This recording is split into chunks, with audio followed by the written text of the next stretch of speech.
Shalom a todos, bienvenidos a nuestro momento de estudio de la parashá semanal. Esta vez, ¿cierto? Estudiamos la parashat Emor, que significa di o habla, ¿cierto? Un imperativo, di.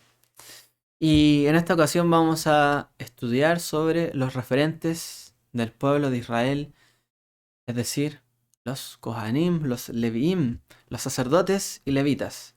Ellos, ¿cierto? Que eran los que guiaban al pueblo y en un principio, antes de que hubiesen reyes, ¿cierto? En Israel, antes de que hubiesen otro tipo de autoridades, incluso maestros rabinos, estaban los sacerdotes, estaban los levitas. Y ya la Torá nos habla de las labores que ellos hacían. Leemos también en el comentario de la Haftará, de la conclusión de los profetas, ¿cierto? De Ezequiel, también algunas labores que hacían o que tenían que hacer los sacerdotes, levitas, y son labores prácticamente como jueces, como maestros, y varias cosas. Y de eso, en eso quiero hacer un comentario en esta semana, esperar que sea para bendición. Así que vamos a ello. Primero que todo, hablemos un poco en resumen lo que fue esta porción. Em, para ya temor, una porción no muy extensa, pero tiene mucho contenido, muchísimo contenido. Hay una imagen referencial que aparece allí, que me la voy a ponerla un poquito más grande para que la puedan ver mejor aún. Y ahí está la imagen, ¿cierto? Em, ahí vemos diferentes franjas, ¿cierto? De diferentes colores, representando a cada una de las fiestas. Ahí vemos, por ejemplo, ya alcanzo a leer, dice eh, el Shabbat, el día séptimo, el Omer, Rosh Hashanah, Yom Kippur, Sukkot. A los lados, ¿cierto? Habla de lo que está conectado, el Mikra y Kodesh, que son santas convocatorias, que es un legado, las fechas. Y comienza todo en esa nube, como aparece allí, el primero de Nisan, cuando Dios se revela, ¿cierto?, al pueblo en el, en Egipto. Identidad y varias cosas, ¿cierto?, que aparecen allí en una imagen bastante interesante. Que me gusta eh, cómo se ve realmente y cómo aparece todo allí. Realmente, como les digo, esta porción no es tan extensa, pero sí tiene mucho contenido en cuanto a festividades. Es la para allá, ¿cierto?, que habla de las fiestas. Levítico, Vayikra, capítulo 23. Así que bueno, esta se llama Emor, esta porción. Y viene, ¿cierto?, del verso de la Torá que dice, entonces el Eterno, el Señor le dijo a Moisés, habla. Y eso se dice en hebreo, Emor, habla a los sacerdotes, hijos de Aarón, etc. Emor comienza con leyes especiales de la santidad, la propiedad, la pureza para el sacerdocio, que quiero que nos centremos un poquito en ello. Y Levítico 23 luego nos proporciona una visión general del calendario bíblico, un listado de los tiempos señalados o las Moadim, ¿cierto? Los tiempos señalados Moadim por el Señor, que viene de la palabra Moed, ¿cierto? Moadim el plural. Y Moed es un tiempo señalado, un tiempo de reunión, un lugar, ¿cierto?, designado en el calendario. O una estación, podríamos traducir también. ¿Cuáles son los temas que sigue tratando esta porción ya un poquito más en detalle? Bueno, tenemos al comenzar, ¿cierto?, la parashá, que se nos habla sobre la santidad de los sacerdotes.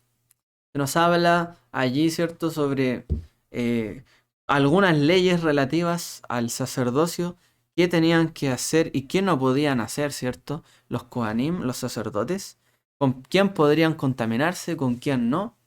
Eh, en cuanto a santidad y pureza, estamos hablando. Ya la semana pasada hablamos, ¿cierto?, un poco sobre la santidad, hemos hablado sobre pureza. Eh, Vamos a hablar también un poco de ello hoy día. También qué podían hacer, ¿cierto?, en cuanto a su cabeza, cómo en el fondo podían presentarse delante del Eterno allí en el santuario, que no podía ser como ellos quisieran, o más que como quisieran, imitando, ¿cierto?, a otros pueblos. No podían hacer ello. Nada de ello. Ni de los cananeos ni de los egipcios. Que ellos, por ejemplo, se rapaban, ¿cierto?, la cabeza.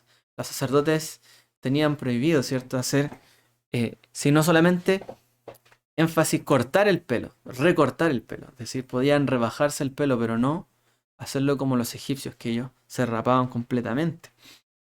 Por ejemplo. Varias cosas más, ¿cierto? No podían rasurarse la piel. De hecho, eh,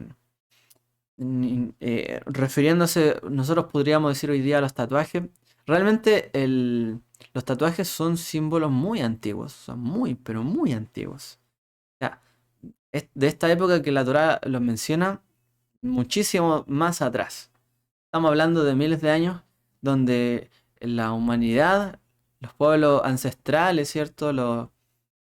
Han hecho realmente dibujos, tanto en las piedras, las rocas, pero también muchas tribus, ¿cierto?, en su piel. Bueno, la Torá viene a prohibir esta práctica. ¿Por qué? Porque lo hacen otros pueblos y había que distinguirse. Y nada podía manchar la piel ni manchar. O sea, se ve el tema de la pureza y la santidad como algo libre de mancha, libre de algo que distorsione esa realidad. Entonces, eh, todo lo que tiene que ver con eso, con cambiar un poco la forma del cuerpo, del el tema del cabello, del vello, ¿cierto? De la piel o de la barba también. Los bordes, dicen no superarán los bordes de la barba, que de ahí luego se ha interpretado cuál es el borde, se refiere a este borde, este borde, este borde, cuál es el borde realmente. De allí que deriva, ¿cierto? También eh, que algunos se dejan crecer o nunca se bajan totalmente la barba, sino que se la van manteniendo, o algunos incluso se dejan crecer algunas partes, no se la cortan derechamente. Hay algunas costumbres. Em, También tiene que ver con qué mujer, ¿cierto? Iba a estar el sacerdote, no podía estar con cualquier tipo de mujer, eh, el sacerdote como tal. ¿Por qué? Porque tenía una misión particular. Y en esa misión, ¿cierto? La persona que le iba a acompañar tenía que estar totalmente apartada de otro tipo de, digamos, impureza o contaminación.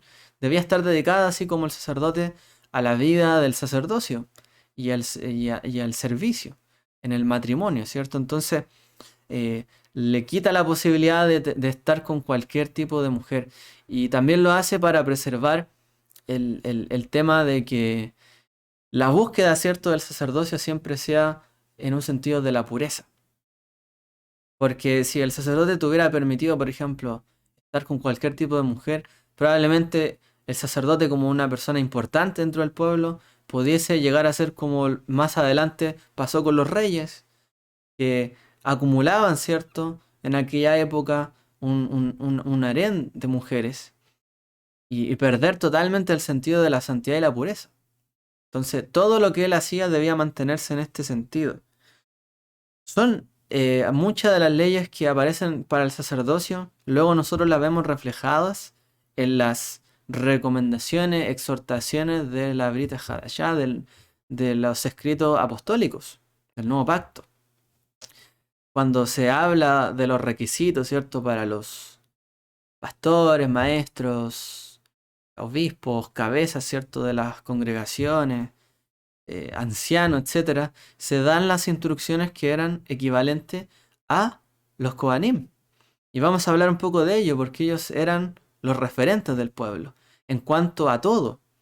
No solamente en cuanto a cómo se debían llevar las cosas en el santuario, sino cómo las personas debían llevar su vida enfocada, ¿cierto?, en la santidad, en la pureza, cómo también se debían enseñar las instrucciones de Dios en cuanto a pureza, etcétera. Luego también se habla sobre el uso de las ofrendas, ¿cierto? Cómo podían, qué ofrendas eran aptas, cuáles no eran aptas, eh, el uso que se les daba, ¿cierto? Y ya ahí llegamos a las fiestas señaladas, a los tiempos señalados del Levítico 23. Se nos habla de cada uno de ellos, el Shabbat, Pesach, la Pascua, Hag HaMatzot, los panes sin levadura, la ofrenda de los primeros frutos, ¿cierto? Que es llamado Bikurim, cuando se empiezan a recoger, ¿cierto? Esa primera porción de las cosechas que corresponderían a los diezmos, ¿cierto? Esos, de allí, a partir de Shavuot, que se recogían justamente en los días que estamos viviendo, se recogían unos primeros frutos, que era el de la cebada, que era el homer que se llevaba al altar, pero junto con ello todo el pueblo también estaba preparando de las primeras cosechas una gran ofrenda que llevarían posteriormente a Jerusalén, en Shavuot, justamente la fiesta que viene. Llevarían sus primeros frutos, que corresponderían a los diezmos también de esa época, que eran frutos o animales, y comerían delante del Señor, y otra porción se daría para los Kohanim, los sacerdotes, y los levitas y los pobres, y compartirían allí con ellos, ¿cierto? De lo que el Eterno les concedió durante todo ese año. Y ahí está la fiesta de las semanas, que es Shavuot o el Pentecostés. La fiesta de las trompetas, Yom HaTeruah, ¿cierto? La fiesta de la trompeta. Luego el Yom Kippurim, el día de las expiaciones, como aparece en la Torá, o de la expiación. La fiesta de Sukkot, de las cabañas. Luego se habla nuevamente de la lámpara que debía encenderse, ¿cierto? Con el aceite. El pan que debía estar allí en el tabernáculo presente, ¿cierto? Que nos recuerda a la jalá. De hecho, también había que apartar una porción. Allí mismo se menciona que es la jalá para el sacerdote, para que haya bendición, dicen, en tus hogares, en tu vivienda. Y cada Shabbat hacemos eso. Recordamos esta mitzvah de una manera simbólica, ¿cierto? Apartando la jalá, que es una... La jalá, derechamente la Torah, es una masa que se aparta de la masa que se amasa, para el sacerdote. En el fondo es una porción apartada, sagrada, para en el fondo, el que ministra delante de quien nosotros comemos. Los panes simbolizan delante del pueblo que come delante de él, y esa jalá representa a quien ministra, eh, cuando comemos delante de él, que serían los sacerdotes, o el sumo sacerdote en este caso. También se vuelve a hablar sobre la blasfemia y el castigo de la blasfemia hacia el final de toda esta porción. Ya en una porción, un poco más dura, ¿cierto? Hablando sobre aquel que haya maldecido. Debían poner, el pueblo en el fondo debía ponerlo contra la pared en el fondo. Sacarlo del campamento y darle un escarmiento realmente. Así que hay una instrucción aquí que se nos da, hay bastantes cosas. Quizá en un siguiente ciclo entremos en profundidad en algunos, eh, mandamientos quizá. Pero ahora nos estamos dedicando, por lo menos en este ciclo, o en particular yo, a hablar sobre los temas fundamentales, ¿cierto? Que están detrás de toda la porción de la parashá. Perdón, que tienen que ver con los atributos. ¿Qué es lo que nosotros podemos aprender para nuestra vida que está escondido allí, en la parashá, sobre nuestro comportamiento personal? De eso quiero que tratemos también en este día. Y bueno, en la lectura de los profetas, en la Haftará se habla sobre todo lo que debían hacer los sacerdotes, descendientes de Sadoc, eh, dentro de las cosas que igual vamos a destacar en esta porción.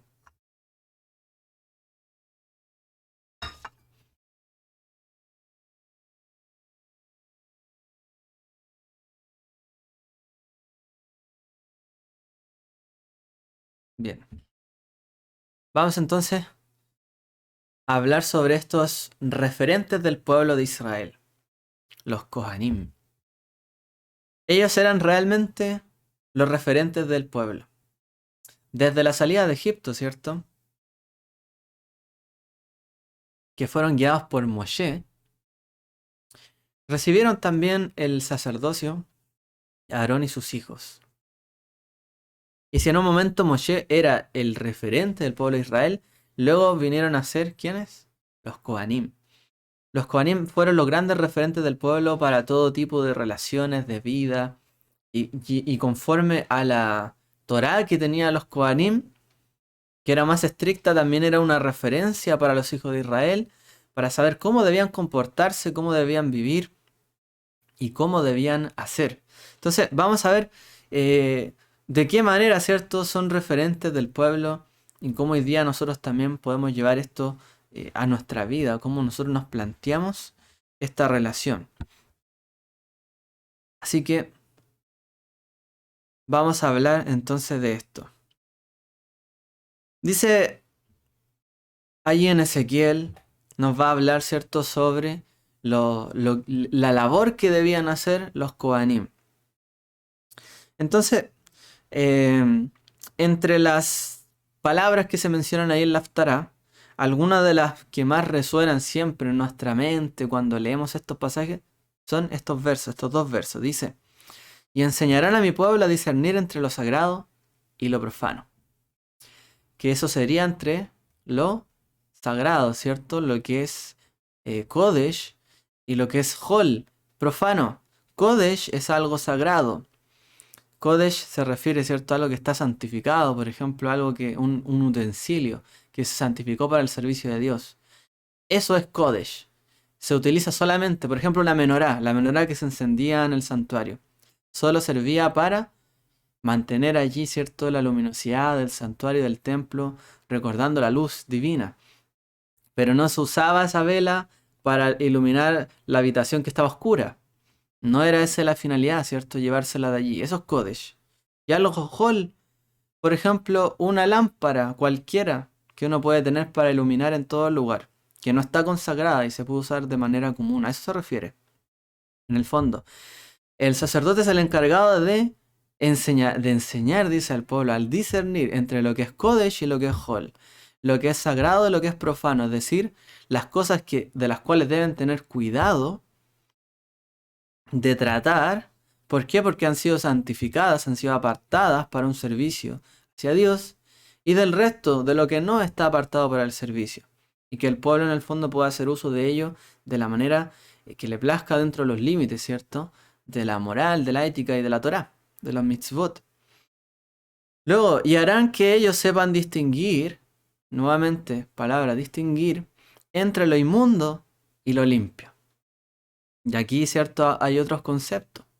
Hablamos, ¿cierto?, de tamé, que es inmundo, y taor, que es algo limpio. Y eso se refería, ¿cierto?, a una condición, por ejemplo, una condición, por ejemplo, de las parashot que hemos estudiado, cuando, por ejemplo, la mujer concebía, quedaba en una condición de tamé. ¿Por qué? Porque no se podía acercar a algo en el fondo que estuviese santificado o apartado. Algo Kodesh. Quedaba inhabilitado, ¿cierto?, para participar de algo sagrado, por ejemplo. O de acercarse al santuario, o de tocar algo porque lo impurificaba. En el caso del varón también. En realidad, en varios casos. Y lo limpio es que estaba apto en el fondo para acercarse. Por ejemplo, una persona que no se purificaba al ir al templo no podía entrar en el templo. Habían ciertos niveles donde no podían entrar más allá, si no se purificaban. Entonces, tiene que ver como hablamos, ¿cierto?, del acercarse. Eso lo vimos la semana pasada, si no me equivoco, también. Luego dice, en un pleito actuarán como jueces. Vaya. Ahora los sacerdotes también son como jueces. Recordemos, ¿cierto?, que lo primero que vieron los hijos de Israel como un símbolo, un referente real de servicio comunitario, fueron, ¿cierto?, los Kohanim. Y ellos también actuaban como jueces. Interesante, ¿no? Si nosotros recordamos la época de Yeshua, ¿quiénes estaban ahí en el Sanedrín? En el concilio donde se discutían muchas cosas. Habían fariseos y saduceos, ¿se recuerdan? Los saduceos eran de la casta sacerdotal y los fariseos eran de una casta, podríamos decir, de maestros, de todas las tribus. Es decir, así como habían jueces, gente capaz de todas las tribus de enseñar la escritura, también dice que los sacerdotes, dice, actuarán en un pleito como jueces. También tienen la capacidad de ser jueces. Aparte de lo que ya hemos mencionado, lo decidirán conforme a mis ordenanzas. ¿Por qué? Porque ellos son los que están cercanos a la instrucción del Eterno, a su ordenanza. Porque la hacen conforme a lo que Él les ha hablado. Son los primeros encargados o interesados en cumplir la palabra del Eterno. ¿Quiénes? Los sacerdotes, que están allí día tras día, sirviendo a Dios. También guardarán mis leyes y mis estatutos en todas las fiestas, mis fiestas señaladas. También guardarán todo lo que está allí señalado en cuanto a los periodos de las Moadim y santificarán mis días de reposo, mis Shabbatot, como dice en hebreo. ¡Wow! O sea, los sacerdotes eran grandes referentes, si nosotros lo vemos así, como se está hablando, prácticamente toda la vida de los Kohanim era un servicio, ¿cierto?, hacia el Eterno, y era ser un ejemplo para todo el pueblo en muchísimas ocasiones. Entonces, vamos a avanzar. Antes de eso. Bueno, la palabra, ¿cierto? Destaquemos aquí, en este verso.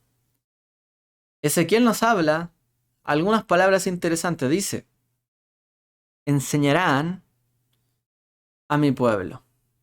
La pregunta es, ¿por qué dice enseñarán? ¿Son acaso maestros? ¿Por qué no dijo ministrarán, que es una palabra más apropiada para el sacerdocio? ¿Os van a mediar, por ejemplo? Que tiene que ver con un sacerdocio, mediar entre las personas, entre el pueblo y Dios. ¿O ministrar en nombre del pueblo hacia Dios? ¿Por qué dice enseñarán? Bueno, ahora sí. La labor sacerdotal es interesante porque, por ejemplo, podemos ver esta palabra Cohen, ya, el Cohen, o Cohen, que significa sacerdote, como vemos allí, ¿cierto? Esa palabra puede estar relacionada, esa raíz, que vemos ahí las letras, la Kaf, la He y la Nun, con otras palabras, por ejemplo, con la palabra Najón, que se utiliza bastante en hebreo. Cuando, por ejemplo, estoy escuchando a una persona y asiento lo que él está diciendo, digo, Najón. Correcto, es verdad, cierto. Najón significa eso, correcto, adecuado, cierto.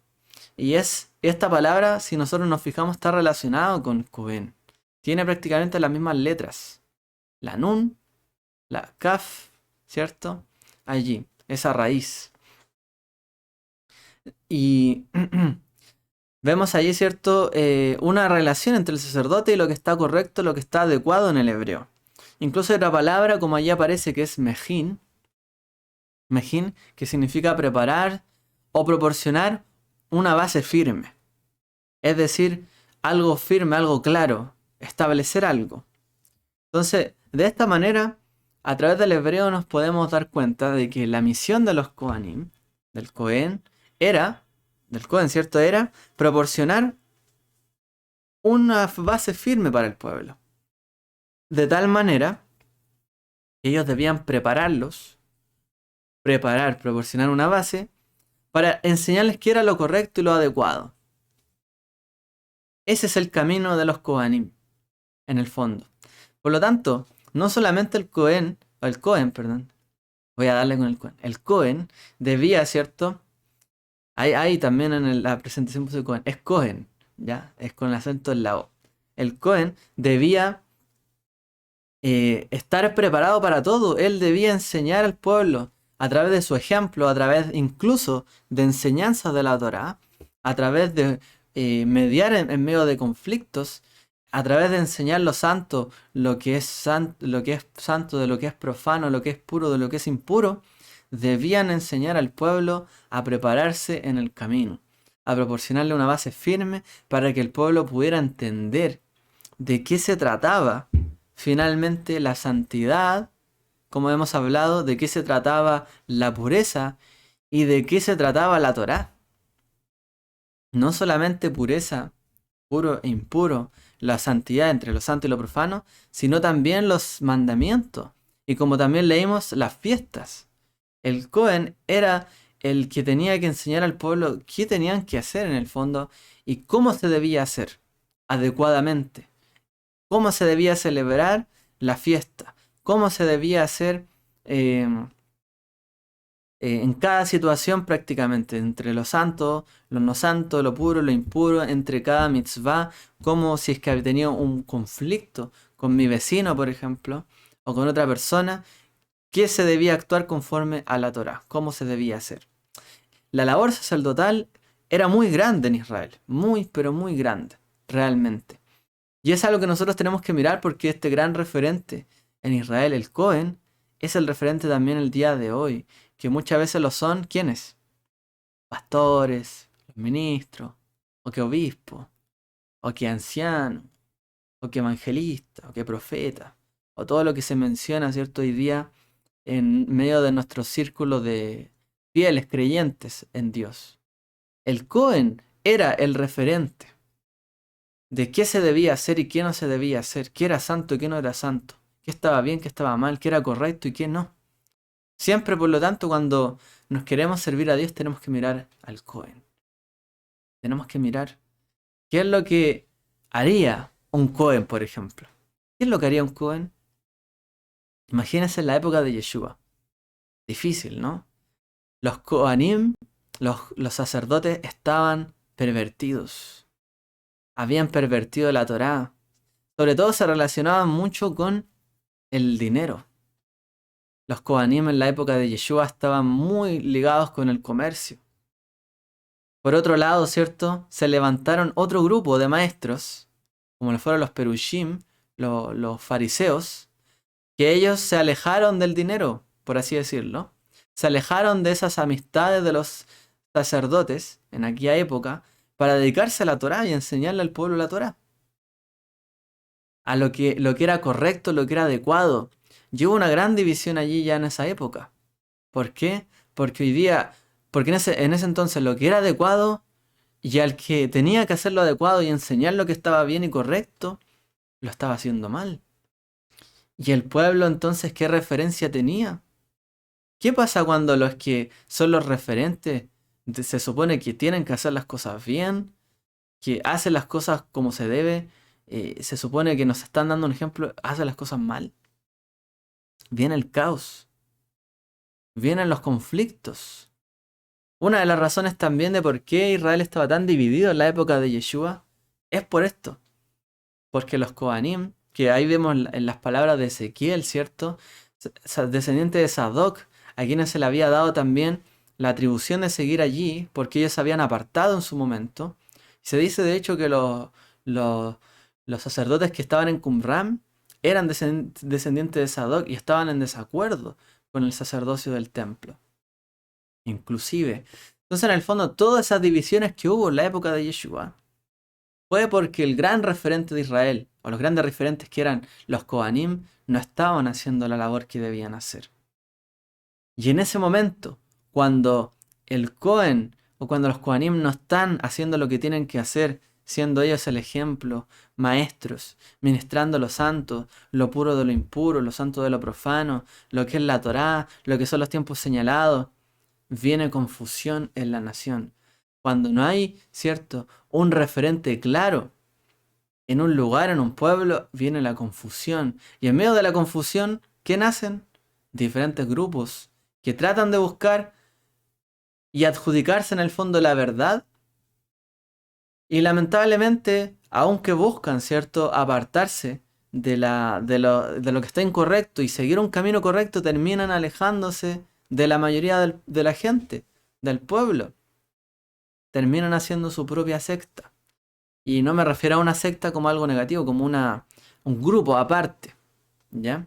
Terminan haciendo una propia secta, como lo fueron los de Qumran, los esenios, los fariseos, los herodianos, los saduceos, los celotes, etc. Hoy día también nuestras sociedades sufren cuando no ven ejemplos, ¿cierto? Los referentes que debiesen ser las personas libres de soborno, de coima, ¿cierto? Que mostraran el cumplimiento de las leyes, que ellos fueran los primeros, ¿cierto?, en someterse a ellas, Cuando no sucede esto, viene confusión y división. Y son momentos difíciles para cualquier sociedad. Imagínense, cuando pasó algo como eso, ¿cómo terminó Israel después que vino Roma? Con tanta división, y aun cuando cada grupo quería, en el fondo, decía que tenía la razón, que ellos interpretaban bien la Torá, que se hacía como ellos era, y no como lo seguía la mayoría o el resto de las otras sectas. ¿En qué terminó Israel? En una división total. Y también vinieron después los seguidores de Yeshua.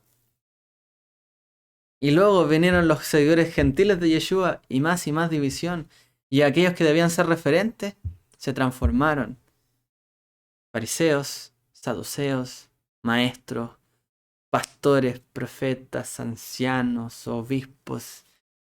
Y después más y más cosas. ¿Por qué? Porque los que debían ser los referentes no lo fueron. Lamentablemente estas situaciones las podemos ver no solamente en Israel, las vemos hoy día en nuestras naciones. Y hemos mencionado en nuestras semanas también, de repente tocamos los temas, a mí me gusta igual hacer algunas reflexiones de lo que hoy día vivimos también como nación, pero realmente es lo que sufrió también Israel, la división, la falta de un referente claro, de justicia, de pureza, de que mantenga la pureza de las leyes. Bueno, lamentablemente estas cosas se viven y terminan. Bueno, en Israel vemos que no terminaron mal, salvo que se les ponga algún remedio pronto. Pronto.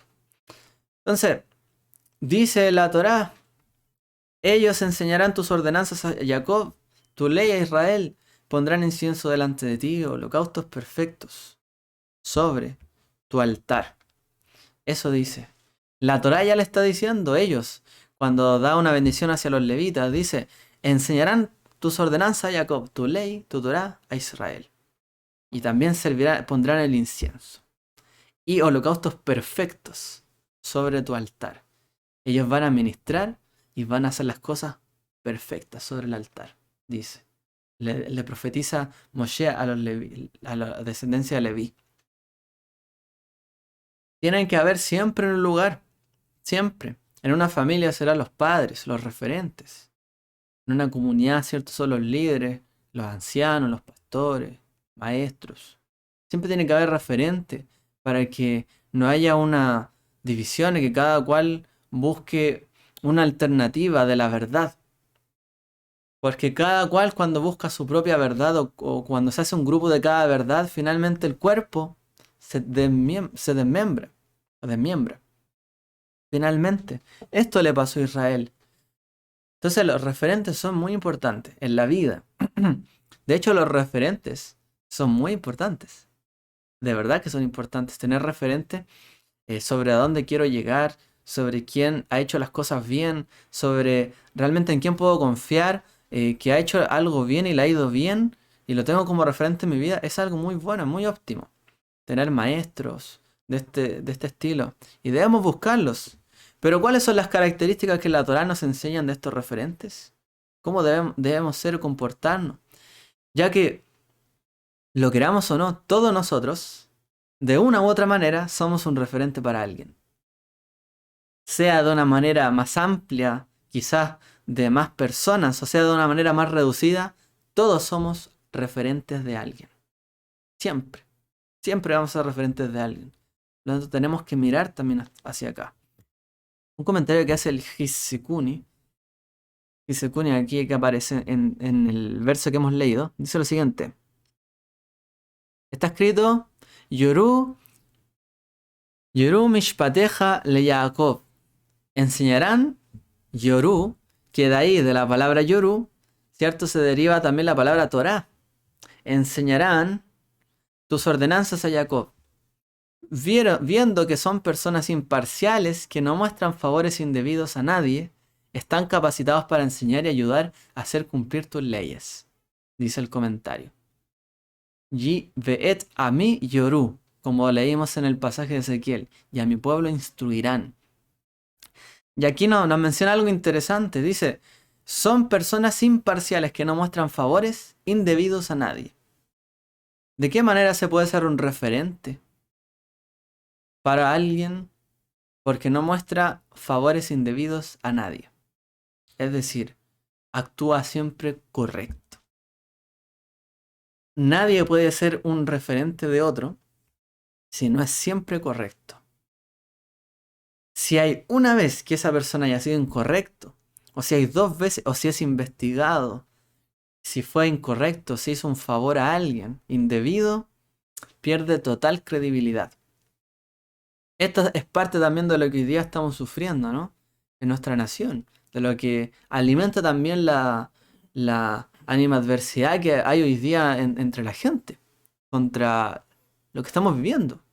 Y es lo que también viven muchas personas en las comunidades, en sus congregaciones, quizás iglesias. De la cual tampoco nosotros estamos exentos de ser señalados en algún quizás momento. Que el Eterno nos libre de eso. Pero en cualquier momento cualquiera puede ser señalado porque somos referentes. Y el que es referente, y decimos nosotros somos porque también somos un referente como una luz de la Torá para nuestro alrededor, nuestra familia, de pueblo y como comunidad. Y nosotros quizá o uno también como maestro en una comunidad. Pero dice, son personas imparciales que no muestran favores indebidos a nadie. Una persona que es un referente, un maestro, un padre, una madre, no puede mostrar un favor indebido a nadie. No puede pervertir, ¿cierto?, la Torá, el juicio, en ninguna circunstancia, sino deja de ser imparcial, deja de ser un referente, deja de tomar el papel que debe tomar. Y esto es difícil, porque cuando me conviene, hago un favor, si me conviene. Si no me conviene, no. Bueno, si no se actúa. Y una persona de verdad que quiere ser correcto, que quiere actuar conforme a la imparcialidad de los Kohanim, tiene un largo camino que recorrer. Porque las cosas que se gana el Cohen, ya vamos a llegar hasta allí, no tiene nada que ver con su propia ganancia o con que él se centre en lo que es su trabajo, su labor o su propio beneficio. Porque la búsqueda de lo que él tiene no viene de sí mismo, por así decirlo. No es de una ambición que él busca de su trabajo o su labor, sino que es mantenido también por el pueblo justamente para que no pervierta esto. De hecho, una de las razones de por qué a los políticos incluso se les paga es por esto, para que no tengan conflicto de intereses, que vivan bien y que no tengan eh, ganas, ¿cierto?, de hacer soborno o coima o hacer favores.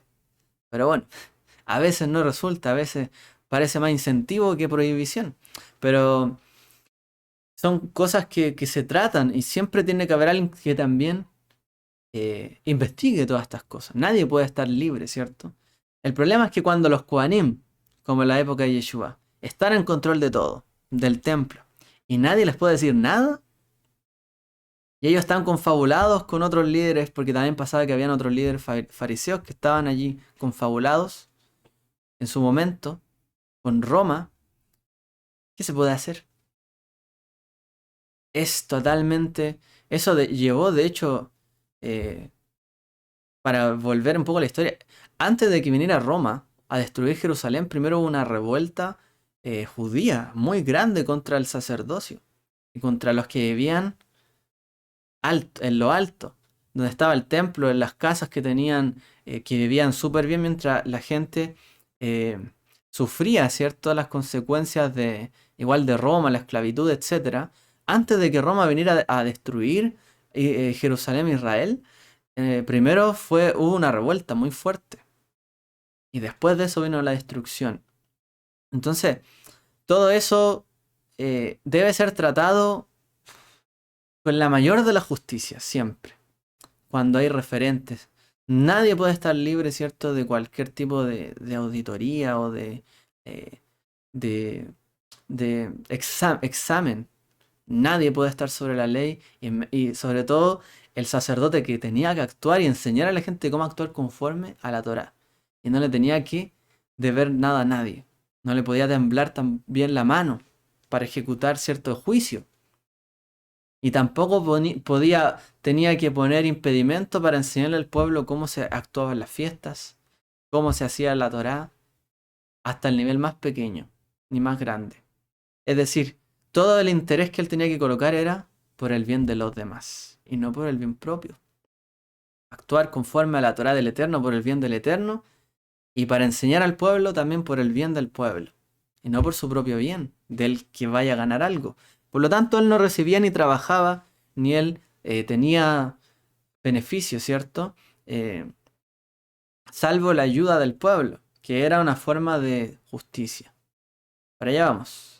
También está escrito, dice, Uvata el Akohanim Aleviim vel השופט אשר יהיה בימים ההם, ודרשת והגידו לך את דבר המשפט. Dice, y cuando os acerquéis a los sacerdotes, los leviim, y a los leviim y al juez que hayan aquellos días, dice, ellos oirán los asuntos relativos a las ordenanzas. Y dice, Vedarashta y Vegidu. Dice, Vedarashta, les darán en el fondo la sentencia, el sermón. Les darán en el fondo la palabra conforme a lo que es el juicio en aquellos días. Cuando se acerquen a ellos les dirán todo ello. Es decir, el pueblo debía acatar la justicia de los jueces. Porque si el pueblo no acata, imagínense que en una nación hay leyes y la gente no acata las leyes. Y por irse muchas veces en contra de algo, no acata las leyes. Y cada vez se violan y se violan más y más leyes. ¿Cuál es el problema? Que finalmente uno a lo mejor está haciendo algo mal y el otro también. Y hay un desequilibrio total en una sociedad. Y esto pasó en la época de Israel, cuando vino la revuelta. Entonces, ¿qué debía hacer el pueblo? Acatar la justicia, acatar el juicio de los Kohanim. Si nosotros queremos servir al Eterno, pues debemos practicar su Torah, Baruch Hashem, su voluntad. Pero también tenemos que someternos a la palabra de los jueces, o de los referentes, que nos enseñan también la Torah, que nos enseñan cómo ministrar lo santo de lo profano, lo puro de lo impuro, cómo se realizan las fiestas, cómo se realiza también los juicios cuando hay algún conflicto. El pueblo debía someterse a esto y los sacerdotes, los referentes, someterse también a ello. Y de esa manera haber armonía y justicia en la nación de Israel. Eso es lo que anhelamos ver también hoy. Una interpretación alternativa. Ellos te enseñarán las leyes de la Torá, ya que al no tener que ganarse la vida con la agricultura, tienen tiempo para estudiar y enseñar todas estas leyes. La razón por la que no recibieron ninguna parte de la tierra de Israel fue para permitirles hacer precisamente eso. Entonces, como dice allí, ellos no trabajan. ¿Por qué? Porque se dedican a esto. De tal manera en que se ganan la vida haciendo justicia. Practicando justicia, enseñando justicia. Esa es la labor del referente. Ser apegado a lo correcto, a lo justo. ¿Para qué? Para traer armonía en el pueblo. Para traer bendición, para que el pueblo se acercara a los tiempos señalados, para que el pueblo no se acercara a lo sagrado cuando no era conveniente y fuera cuando se debía ir, tiempos señalados, para que supiera hasta dónde llegaban sus límites, para que vivieran de manera pura en sus hogares, en su vivienda, en su pueblo, en su nación, en sus vecindarios, para que se dirigieran correctamente delante del Señor y si había problema entre ellos, resolvieran sus problemas, ajustándose a la Torá, a las leyes, y no con justicia propia. De esta manera una nación prospera, crece y realmente se beneficia mutuamente. Cuando hay ese orden. Quiera el Eterno que hoy día también volvamos en el mundo, porque el mundo está sufriendo. Israel, nosotros también en Chile y muchos países estamos sufriendo por esto. Son momentos muy duros.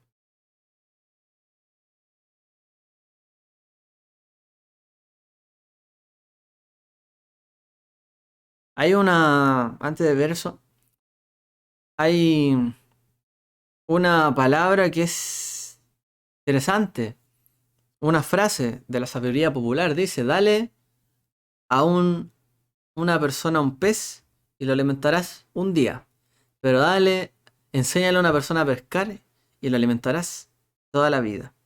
Y tiene que ver con eso. El pueblo debía hacer una labor no solo momentánea, sino permanente. Totalmente permanente.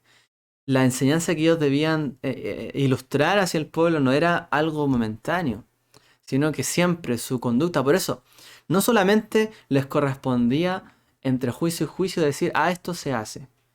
Pero ¿qué pasa después con su vida? ¿Qué pasa si el que a mí me dice, tienes que hacer esto? Después yo lo miro y no hace eso.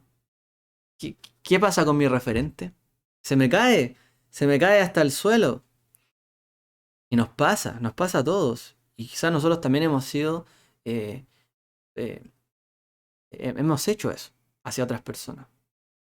Hemos sido un referente caído para otros. Un tabernáculo caído. Pero cuando el referente tiene que aplicar justicia, tiene que enseñarnos la justicia, tiene que aplicar juicio en una corte, por ejemplo. Y además, cuando nos acercamos a un momento especial, Él está ahí también dirigiendo, diciendo lo que hay que hacer bien y no. Y nos enseña lo puro, lo impuro, lo santo de lo no santo. Vemos la imagen en plena gloria de los Kohanim. Y en ese momento el referente, que él tiene el deber de vivir toda su vida, ¿cierto? Conforme a la Torá, que se debe conducir diariamente de esa manera, mantener la pureza, la justicia en el templo, en su casa, con quién se casa, con quién vive, con quién interactúa, en qué momento. O sea, los tiempos de él los tiene apartados. De la misma manera que Israel tiene que apartar tiempos, el Cohen tiene sus tiempos apartados para mostrarle al pueblo que él también aparta los tiempos. Y él que dice y enseña que hay que apartar los tiempos, él lo hace, porque en su vida así vive. El que dice hay que vivir la Torá y practicar esto, él también está sujeto a la Torá, porque tiene que ver toda esa serie, ¿cierto?, de instrucciones que son la Torá para los Kohanim. Y cuando también se trata de juicio, él también se somete al juicio del pueblo, ¿cierto? Y del Eterno. ¿Por qué? Porque el Eterno también lo vigila a él, que haga las cosas y no entregue lo manchado, que no entregue lo que le falta una pierna, un brazo, que esté herido, sino que entregue siempre a lo sin defecto. Que siempre el juicio que hay sobre lo que él hace sea sin defecto. De la misma manera, sin defecto tiene que ser el juicio hacia la nación. Y lo que él le indica al pueblo entre juicio y juicio, sin defecto, para que se siga eso, tal cual. Entonces, cuando tenemos un referente que de verdad hace lo que dice, funcionan las cosas muy bien. El problema es cuando vienen problemas de poder, ¿cierto? Pero el problema de que cuando vemos división, siempre vienen grupos que quieren hacerse del poder. Y grupos que lo hacen no para establecer justicia, sino para establecer su propia justicia. Cuidado, ahí tenemos que tener cuidado. Por eso, con la interpretación de la Torá, de los mandamientos, este tema de las raíces hebreas, las raíces judías, cuidado siempre. Porque no falta el que quiere levantarse en la voz de la verdad para establecer su propia doctrina, su propia Torá, su propia justicia. Y validar su propio pensamiento que tenía de antes, validándolo con esto otro que aprendió nuevo. Y no ajustarse, en cambio, a la Torá, sino que se ajusta a lo que él ya creía y trata de acomodar las cosas. Por eso nuestro servicio al Eterno siempre tiene que ser sincero y ajustarse a lo najón. Como el Cohen, tenemos que ajustarnos a lo que es correcto. Si esto no está bien, lo tenemos que dejar de hacer. Porque no está bien, no es lo correcto, nos ajustamos a lo najón, a lo correcto. Como el Cohen. Tenemos que apegarnos a la justicia. Si antes hacíamos esto y no era así, habrá que cambiarlo. Y nos acercamos a esa referencia. De esta manera también el movimiento, nosotros, inclusive como creyentes, como fieles, podemos transformarnos también en un referente para los que también vienen entrando, los más nuevos. De la manera en que vamos cambiando y nos ajustamos también a lo que es la Torá y no a nuestro propio pensamiento de las cosas. De esa manera vamos creciendo y haciendo crecer a otros. Porque el referente está haciendo lo que de verdad Está allí. Pero para eso hay que estudiar lo que es correcto, hay que estudiar la ley, la Torá. Enseñarán, pero para enseñar, primero hay que estudiarla. No es tan sencillo, ¿no? Primero hay que prepararse. Dice Levítico 22, 18, 20, habla a Aarón y a sus hijos, todos los hijos de Israel, y diles, cualquier hombre de la casa de Israel, los forasteros de Israel que presente su ofrenda, ya sea de sus ofrendas votivas o de sus ofrendas voluntarias, las cuales presenta al Señor como holocausto, para que os sea aceptada, esta debe ser macho sin defecto del ganado, de los corderos de las cabras, lo que tenga defecto no ofreceréis, porque no os será aceptado. Todo el pueblo debía hacer lo correcto. Es que este tiene la patita mala, la voy a esconder, la voy a amarrar y lo entrego así. No. Hermanos, ¿cuántas veces hacemos cosas como esa que tenemos que entregar algo, se echó a perder, le pongo alguna reglina ahí, le hago alguna cosita y lo entrego, ¿no? Como aquí menciona Maestro Chasquilla y arreglo algo a medias. Esto es muy común, pero no es lo correcto. Ya es mejor hacer lo que está correcto conforme a la Torá. Si delante del Eterno no podemos ser así, delante de nadie. No pensar, bueno, con las personas puedo ser así, pero con el Eterno no. ¿Recuerdan cuando hablamos de la vergüenza? Entonces tengo vergüenza delante, a lo mejor de Dios, pero delante de las personas no. No, tengo que tener igual respeto, así como lo tengo de Dios, de las personas. Si a Dios le entrego lo mejor y siempre lo correcto, a mi prójimo también. No puedo ser diferente. Imagínese usted, ve a un sacerdote que hace el mejor servicio al Eterno, el mejor incienso, todo perfecto. Pero luego va, como el ejemplo que puso Yeshua, quizá, una persona moribunda a su lado y no le interesa, y a lo mejor lo puede dejar incluso hasta morir. ¿Qué pensaría usted de esa persona? Totalmente lo enjuiciaría. ¿Cómo actúa tan perfecto con Dios? Todo bien, pero al prójimo no le da nada. Lo deja incluso morir, no tiene misericordia. ¿Usted no le creería a alguien así? Bueno, Yeshua trató con este tema bastante, en muchas ocasiones, quizás siempre estuvo tratando con este tema en su generación, porque fue muy fuerte lo que vivía su generación. El sacerdocio, el tabernáculo de David estaba por el suelo. El reinado de Dios sobre todo el pueblo, donde reinara la justicia para todos, estaba por el suelo. Desde arriba hacia abajo y desde abajo hacia arriba. Estaba muy mal armado todo. Necesitaba la voz profética de Yeshua del Mesías volver a restablecer esto. El pueblo cuando actúa así, hermanos, seamos sinceros.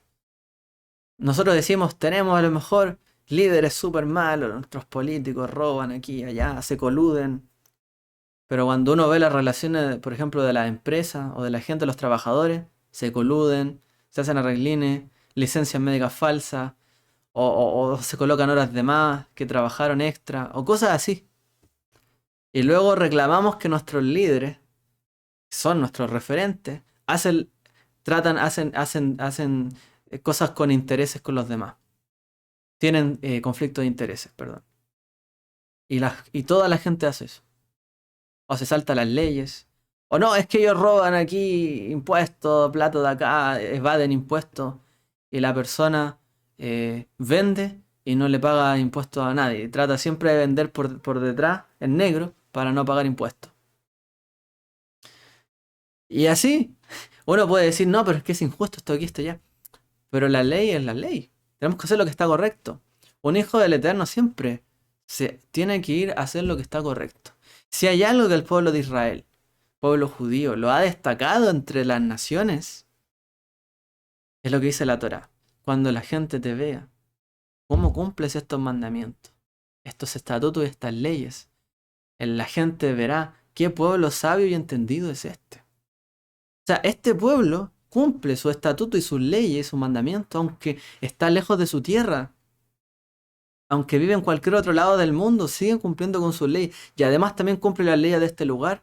Gente correcta, gente justa, gente pura, gente que aporta a la sociedad. O sea, aparte de cumplir con esto, siguen cumpliendo con lo suyo. ¡Wow! referente, Israel de las naciones, referente de las demás personas, de los incrédulos también. A eso estamos llamados. Actuar conforme a la Torá, conforme a la ley. Incluso, como es el precepto rabínico, dice Lifnim Mishurat Adim, incluso hay que actuar más allá del juicio. Porque a veces el juicio amerita algo estricto, pero la misericordia, la piedad, la esperanza, la fe siempre puede ir más allá, para restaurar, para restituir. Pero mientras no aprendamos a hacer justicia, ¿cómo vamos a aprender a hacer más allá de lo que es justicia? Por ejemplo, la misericordia muchas veces. Difícil. Entonces, en una nación donde muchas veces uno reclama contra otros, pero ve que los demás para abajo hacen lo mismo, ¿qué reclamamos realmente? Cuando reclamamos que a lo mejor todos son, como hablábamos la otra vez sobre la envidia, todos hacen unas cosas que codician aquí, allí, allá, pero uno ve a la gente y hace lo mismo. ¿Qué estamos haciendo en realidad todos? Hay un problema nacional, podríamos decir. Hay un problema. Lo mismo que pasaba con Israel. Uno podría decir, no, es que el rey hizo tal maldad. Sí. Y toda la gente que siguió. Por ejemplo, no, es que tal rey hizo, en vez de hacer el templo, hizo un templo en el norte y un templo en la casa del sur. Sí, claro, súper condenable. Y toda la gente que hizo adoración en el norte y en el sur, en vez de en Jerusalén, también estaba mal. Entonces todo el pueblo actuó mal. Es como mencionó al inicio nuestro hermano que el día de ayer se conmemoraba el fallecimiento, bueno, de Hitler, ¿cierto? Que sea su nombre borrado y su memoria borrados. Primer día sin Hitler, ¿cierto? En el calendario. Pero, ¿cómo él logró hacer todo lo que pudo hacer? Porque la gente lo acompañó, le creyó y le dio autoridad para que hiciera eso. El pueblo quería echarle la culpa a alguien por lo que le pasaba. ¿Echamos la culpa a quién? A los judíos. Porque estamos pobres, ellos se roban nuestros dineros aquí y allá. No, es que ellos son los ricos de ese tiempo. Eran los ricos de ese tiempo. Los banqueros. Ellos tenían el problema, hay que saquearlos. La gente autorizó, permitió que se hicieran esas atrocidades. Porque acompañó todo ello. Sus referentes de justicia fueron conforme a sus propios corazones y concupiscencia. No fueron conforme a lo realmente justo que es la Torá. O sus propias leyes internas de la nación, su constitución. Sino era lo que cada uno quería. Lo que cada uno reclamaba como justo. Y no lo que era justo. Según la Torá o según la ley. Entonces, no solamente es culpa de otros los referentes, muchas veces es culpa de todos. Todos estamos allí en el saco. Y es un problema de todos. Volvernos a la Torá, a la justicia. Volvernos a lo que está bien. Restaurar la paz, el tabernáculo caído, el reino, la administración de justicia, la aplicación de ella, la confianza que amerita, la equidad, la ética, la moral que debe haber en todo ámbito de cosas, negocios, política, sociedad. Depende de cada uno de nosotros. Israel sufrió muchísimo con esto. Y de nuevo, en la época de Yeshua, Israel se fue abajo y vino el exilio más largo de la historia. ¿Por qué? Por esto. Porque sus referentes no fueron lo que se deseaba y la gente de ahí para abajo tampoco actuó conforme a lo que se deseaba. Se enemistaron unos con otros, todos querían adjudicarse la autoridad, el poder, la verdad. Y de allí hubieron muchos judaísmos y el pueblo se apartó y se alejó cada uno por su camino.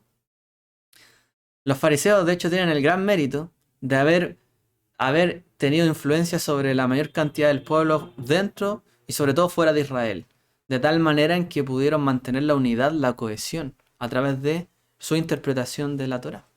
Que estuvieron mucho más sin intención de apegarse a una correcta interpretación. No estoy defendiendo a todo el fariseísmo, sino que trataron de apelar y decir, ¿cómo aplicamos la Torá hoy día fuera de Israel? Y ese fue un gran mérito. ¿Cómo vivimos esta justicia hoy día fuera de Israel? Porque ellos tenían prominencia fuera de Israel. Y así pudieron unificar al pueblo.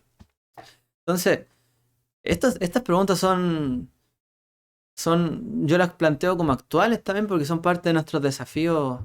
Y yo veo por lo menos hoy día en nuestro país, incluso en Chile. Son cosas difíciles de tratar.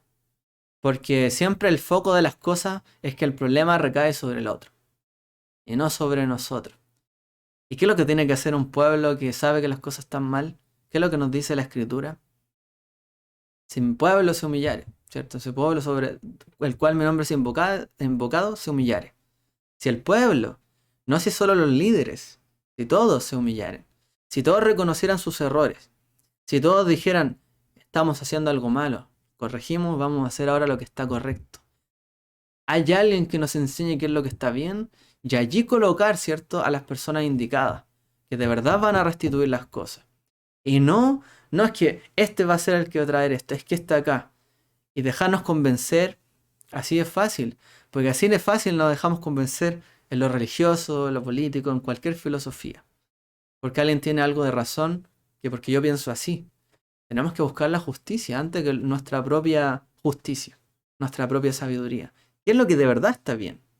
¿Qué es lo que no está bien? Y tenemos que buscar ello. Y la Torá nos invita a ello.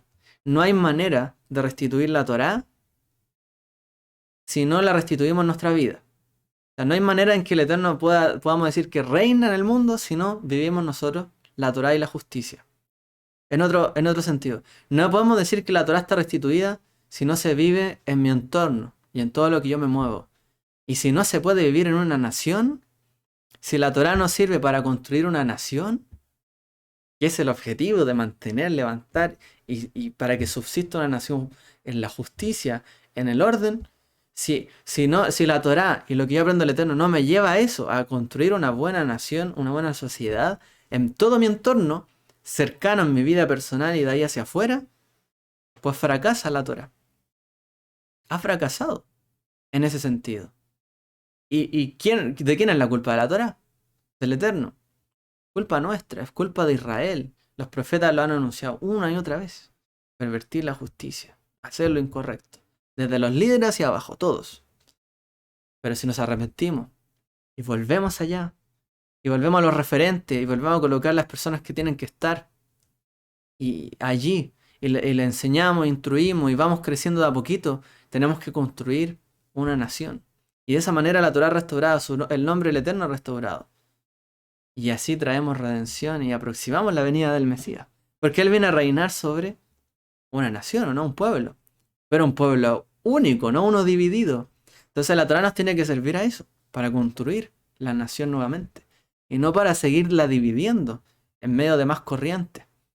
Por eso es muy importante cuando estudiamos la Torá no conforme a la perspectiva de lo que yo pienso y ya. No, es que la Torá dice eso, entonces yo pienso esto, tiene que ser por eso. No, hay que ver de verdad está diciendo eso. Yo me tengo que ajustar a ella y no ella a lo que yo pienso, creo, hoy día. Y ahí tenemos, como les digo, lamentablemente la gran cantidad de interpretaciones habido y por haber por todos lados, religiosos, políticos, sobre todo en nuestro ámbito de creyente, en la interpretación de la Torá.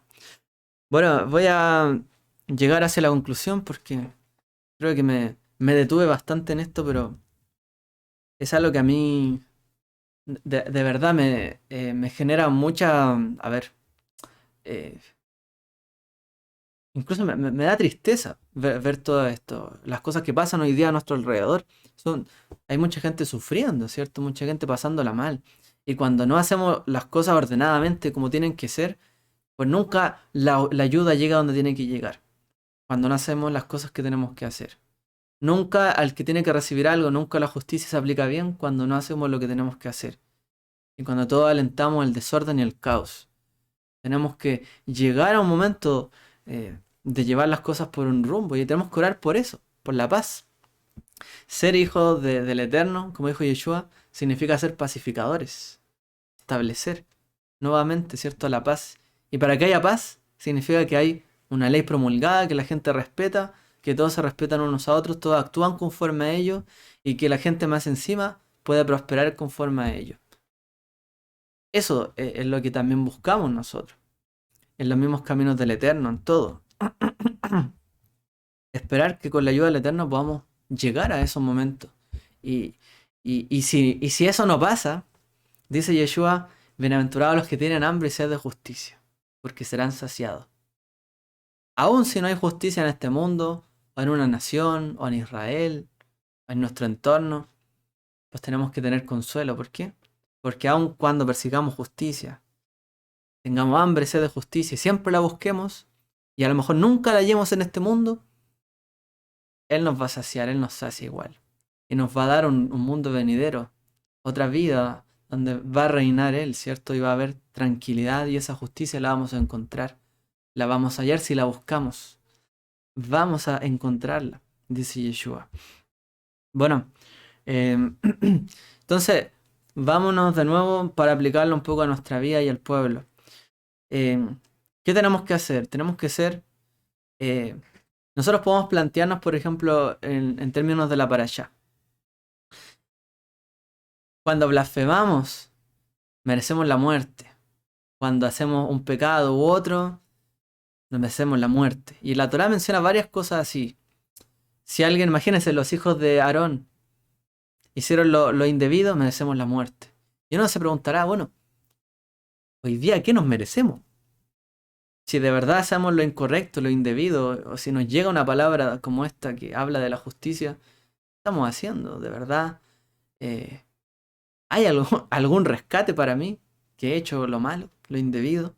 Bueno, dice Pablo, recordando todo esto, por consiguiente, hermanos, ruego por las misericordias de Dios que os presentéis vuestros cuerpos como sacrificio vivo y santo, como los Kohanim, aceptable a Dios que es vuestro culto racional, aprended de ellos, y no os adaptéis a este mundo, sino transformados mediante la renovación de vuestra mente para que verifiquéis cuál es la voluntad de Dios, lo que es bueno, aceptable y perfecto. No se ajusten al pensamiento de esta época, está diciendo Shaul. En su época, la época de Yeshua, estaba todo mal. O quizás no todo, pero estaba muchísimas cosas mal. Y él lo sabía, Yeshua lo sabía, lo denunció, los apóstoles lo denunciaron y mucha gente de Israel también obviamente lo denunció, profetas. Y gente como Yohanan, entre otros. Y quizás ni siquiera conocemos. Denunciaron eso. Entonces, ¿qué fue? Lo que dice Pablo, no se ajusten a este mundo, sino transformen su mente. Ajustense a cuál es la voluntad del Eterno. ¿Qué es lo bueno? ¿Qué es top? ¿Qué es bueno? ¿Qué es najón? ¿Qué es aceptable? ¿Qué es perfecto? ¿Qué es tam? ¿Qué es lo que nos dice la Torá? Ajustémonos a ello. No a lo que este mundo plantea, ni a lo que este mundo plantea como justicia, que quizás no esté tan bien.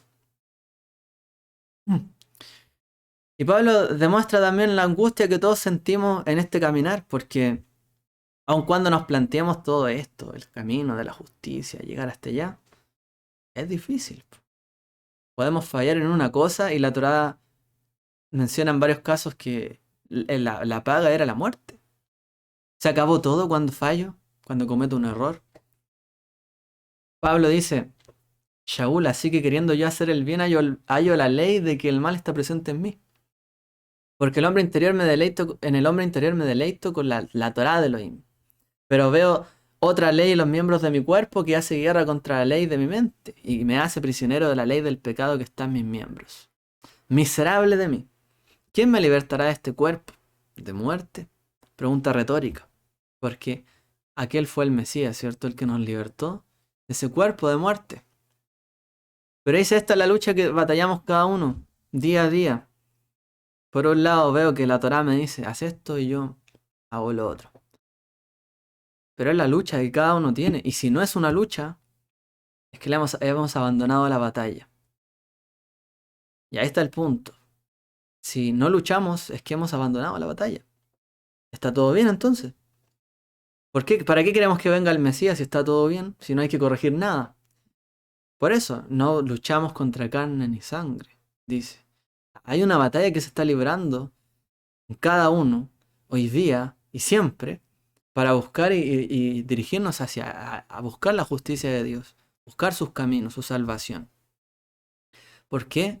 Porque si nos acostumbramos a este siglo, nos damos cuenta que hay una ley y la ley que gana finalmente es la de la carne, bueno, no hago nada más. Y después de condenación, si hago lo malo, no tengo vuelta atrás. Para eso vino el Mesías, para libertarnos. Hemos sido libertados a través de él, de esa esclavitud de la muerte, para perseguir la justicia de Dios. ¿No sabéis que vuestro cuerpo es templo del Espíritu Santo que está en vosotros, el cual tenéis de Dios, y que no sois vuestros? Hoy día en sus vidas, en nuestras vidas, se estableció su Espíritu, su justicia, su reino en medio nuestro. Ya no está fuera para que alguien diga, mira, está fuera el reino. Está aquí en nosotros, más cerca de lo que pensamos. Entonces, vivamos conforme al Espíritu y andaremos en la justicia de Dios. Eso nos plantea. Conduzcámonos de esa manera. Apelemos a Él en esta promesa que Él nos ha dado. Algo interesante que Shaul, refiriéndonos a por qué él tiene este pensamiento. Bueno, Shaul siempre se jacta, o se jactó, no es que siempre, pero se jactó de haber sido un estudiante, un talmid de Gamaliel. Y en el Talmud dice algo interesante de Gamaliel. Dice pocas cosas de Gamaliel el Talmud, y una de ellas es la siguiente. Cuando murió Rabban Gamaliel, el anciano, Azaken, cesó el respeto por la Torá, es decir, la ley judía. Murió la pureza y la piedad. Gamaliel se dice que es nieto, ¿cierto?, de Hillel, que fue uno de los grandes sabios de la época. Entonces, fue uno de los últimos, bueno, de la última Zugot, que son los pares de, de casas de estudios que debatieron la Torá para ver cómo se aplicaba, ya a través de métodos de interpretación de la Torá. Entonces Gamliel fue uno de los nietos de Hillel. Y se dice que fue el que tomó en el fondo después el legado de Hillel. Y dicen los sabios que en esa época de Hillel, la época del maestro de Pablo, en esa época, cuando él muere, cesó el respeto por la Torá, es decir, el cumplimiento estricto de ver de verdad que se cumple la Torá, su justicia, murió la pureza con ello, es decir, el deseo de seguir a Dios por términos solamente de Él, por términos puros, de que me voy a conducir porque sé que estoy delante de Él y que esto es impuro, por lo tanto lo purifico para estar en su presencia. Y la piedad, porque eso nos conduce también a la piedad, al tener misericordia. Es decir, la manera en que yo me conduzco en dirección hacia el Eterno, que sé que Él está siempre presente, sé también que Él me necesita y que Él está pendiente de todos nosotros. Y eso lleva a la piedad. Y dicen los sabios que en la época de Él estaba ya cesando todo esto. O sea, era un conflicto de verdad en Israel. Los sabios citan esto. Se estaba perdiendo el sentido de la justicia, el sentido de la pureza, que vemos como referente a los Kohanim, y de la misericordia. Lo que Yeshua también habló, ¿no? Volver a la justicia. Volver, ¿cierto?, a servir a Dios solamente por su causa. Tener fe en Él, confiar en Él. Y tener misericordia de nuestro prójimo. Entonces Pablo tenía esta escuela que se preocupaba. Por eso también fue afín al lenguaje de Yeshua y su mensaje. Interesante, ¿no? Y ya para ir concluyendo, dice, por consiguiente no hay ahora condenación para los que están en el Mesías Yeshua, los que no andan conforme a la carne, sino conforme al Espíritu. ¿En quién no hay condenación? Al que anda conforme al Espíritu, no conforme a la carne, es decir, conforme a la justicia de Dios que vive en él. Porque la ley del Espíritu de vida en el Mesías Yeshua te ha libertado de la ley de la muerte y del pecado. Es decir, pequé, no hay vuelta atrás. Mejor sigo esclavo porque no puedo salir de allí. No, fuiste rescatado. Perdón. Fuiste rescatado de ello a través del Mesías. Puedes ahora seguir adelante. Y aunque vosotros antes estabas alejados y erais de ánimo hostil, ocupados en malas obras, sin embargo, ahora Él les ha reconciliado en su cuerpo de carne mediante su muerte, a fin de presentaros santos, sin mancha, irreprensibles delante de Él. Y vamos a concluir, esto lo mencionamos, con lo siguiente. ¿De qué manera, para cerrar todo, ¿De qué manera se relaciona los Kohanim, que lo mencionamos de alguna manera, con el pueblo de Israel?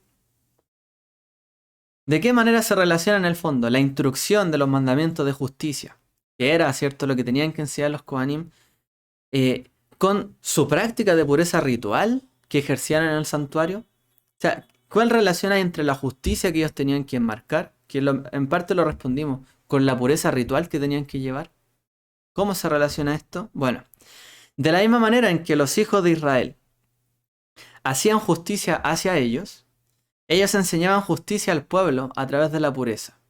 Es decir, la pureza que ellos mantenían era también la pureza con la cual el pueblo de Israel tenía que mantener a los Kohanim, con pureza. La forma más pura de darse de acá, por ejemplo, que aparece aquí, o enseñar justicia, es de la manera en que otro pueda mantenerse por sí mismo, justo. Es decir, la mayor forma de darle una justicia a alguien o de hacer caridad, digámoslo así, o dar una ayuda a otra persona, es permitir que la otra persona, en vez de darle un pescado, enseñarle a pescar o darle un trabajo de pescador. Es la mayor forma de acá que uno le puede dar a otra persona. La peor es darle de mala voluntad, y ahí tenemos los niveles. Entonces, de la manera en la que ellos enseñaban justicia al pueblo, también tenían que ser mantenidos por el pueblo, de la manera en que ellos no precisaran de ninguna otra ayuda. O sea, la mayor sedacá que les daba el pueblo a ellos era justamente los macerot, los diezmos, ofrendas que los mantenían y que ellos no se preocuparan por ello. De la misma forma, el pueblo, los Kohanim tenían que enseñar la justicia con las razones más puras y más justas. Tenían que hacerlo, y su imagen tenía que ser un referente total, porque eran totalmente mantenidos por el pueblo, por maneras puras y justas. Y de esa manera había una armonía. Y esa labor de pureza se mantenía en el pueblo. Porque el pueblo de Israel daba a ello, no solo por mantenerlo, sino por mantener el nombre del Eterno y agradecimiento a Él. Y en agradecimiento a eso se les daba a ellos. Entonces, los niveles de pureza y de justicia así eran de alto en ese tiempo. Y cuando hay líderes que de verdad sean así, de buenos referentes, justos, puros, que no hay corrupción, etc., hay armonía y de verdad hay bendición. Y la pureza se mezcla con la justicia. Y por lo tanto hay verdadera justicia y hay verdadera pureza y moral y ética en una nación. Con la ayuda del Eterno esperar que pronto, ¿cierto? Que pronto Israel pueda perseguir la verdadera justicia que también nos enseñó nuestro Mashiach. Que siga con pureza los caminos de Dios. Que pese a todo lo que pasa en este mundo, podamos perseguirlo. Permita al Eterno que se levanten referentes siempre con corazones puros, como David lo decía. Que aun cuando fallamos, como David lo dijo, sabiendo que pecó, etc., dice, crea en mí un corazón limpio, puro, ¿cierto? Que te sirva.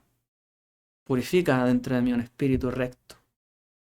Y aun cuando sepamos que fallamos, tenemos al Mesías, Él nos vindica y que Él levante esos referentes para que de verdad puedan ser sanada la nación de Israel, nuestras naciones, nuestras familias, nuestras comunidades, y que haya esa armonía mutua entre todos. Cierro hasta aquí mi comentario, que el Eterno les bendiga a todos. Shabbat Shalom.